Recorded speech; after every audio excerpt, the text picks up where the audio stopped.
भोपाल में taxi drivers के हड़ताल का आज दूसरा दिन है और लगातार कल से ही हम देख रहे हैं टैक्सी ड्राइवर्स के हड़ताल के चलते आम जनता को परेशानी हो रही है। हजारों यात्री जो है परेशान हो रहे हैं। चलिए पूरी खबर आपको बताते हैं। नमस्ते, मेरा नाम रंजन भगत है और आप जी मध्य प्रदेश छत्तीसगढ़ का डिजिटल प्लेटफॉर्म देख रहे हैं।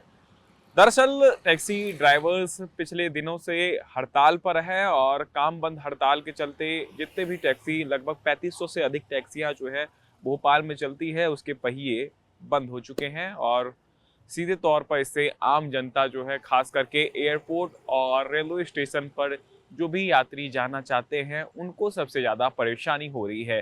दूसरी तरफ इसका फ़ायदा उठाते हुए ऑटो ड्राइवर्स ने सीधे तौर पर किराए में बढ़ोतरी कर दी है और ऑटो के जो है वो मनमानी किराए लिए जा रहे हैं। वहीं ऐप के माध्यम से भी जो चीज़ें बुक की जाती है टैक्सी, उस पर भी कहीं ना कहीं बढ़ोतरी कर दी गई है, जिससे सीधे तौर पर जो आम जनता है, जो यात्री हैं, उनको सबसे ज़्यादा उनके जेब पर असर हो रहा है। दरअसल टैक्सी ड्राइवर्स और एसोसिएशन ये चाहते हैं कि उनकी जो मांगे हैं वो सरकार माने, उसके बाद ही ये हड़ताल जो है खत्म होगा। दरअसल उनकी प्रमुख मांगे हैं किराए में बढ़ोतरी की जाए, क्योंकि लगातार हम देख रहे हैं कि मध्य प्रदेश में इससे पहले सरकारी बसों के जो किराए हैं वो बढ़ाए गए हैं, क्योंकि उन्होंने भी हड़ताल किया था और चेतावनी दी थी, तभी जाकर के सरकार ने जो है किराए में बढ़ोतरी की। अब टैक्सी ड्राइवर्स की भी यही मांग है कि एक सरकारी दर जो है वो तय किया जाए। अलग अलग रूटों पर जो टैक्सी चलती है उसमें कम से कम 100 से 150 रुपए की बढ़ोतरी की जाए और इसी के चलते वो लोग एक व्यापक आंदोलन जो है कर रहे हैं। इसी के चलते आप देखिए तो जितने भी प्रदेश भर के लोग हैं, वो जो राजधानी भोपाल आते हैं और अलग अलग जगहों पर जाते हैं जहां पर बस की सेवाएं नहीं हैं, वहां पर वो टैक्सी का सहारा लेते हैं। लेकिन टैक्सी बंद होने के कारण कहीं ना कहीं उनको अभी परेशानी हो रही है और जेब से ज़्यादा पैसे देने पड़ रहे हैं एक जगह से दूसरे जगह जाने के लिए।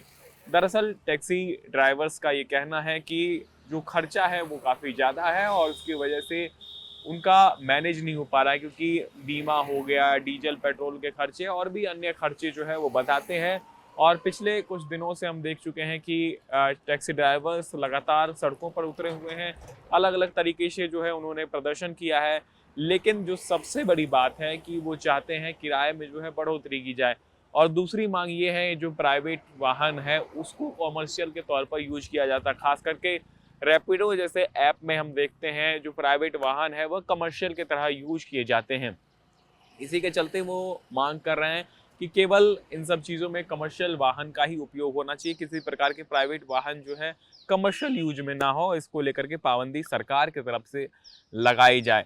और लगातार हम देख रहे हैं कि राजधानी में जो है वो टैक्सी के पहिए थम गए हैं और इससे काफ़ी परेशानी भी हो रही है। अब देखने वाली बात हुई कि जो टैक्सी एसोसिएशन है वो परिवहन मंत्री से मुलाकात करना चाहते हैं, एक ज्ञापन जो है देना चाहते हैं और ज्ञापन के जरिए अपनी बात रखना चाहते हैं। और अगर परिवहन मंत्री राव उदय प्रताप से मुलाकात हो जाती है, एसोसिएशन की अगर बात बन जाती है, तो ये आंदोलन जो है यही समाप्त हो जाएगा। अगर बात नहीं बनती है तो उन्होंने चेतावनी दी है कि अनिश्चितकालीन जो है हड़ताल करेंगे और साथ ही साथ सीएम हाउस तक का घेराव जो है करने की चेतावनी टैक्सी एसोसिएशन के द्वारा दे दी गई है। इससे ये समझा जा सकता है कि टैक्सी ड्राइवर्स अपनी मांगों को लेकर के अब सड़कों पर जो है उतर चुके हैं।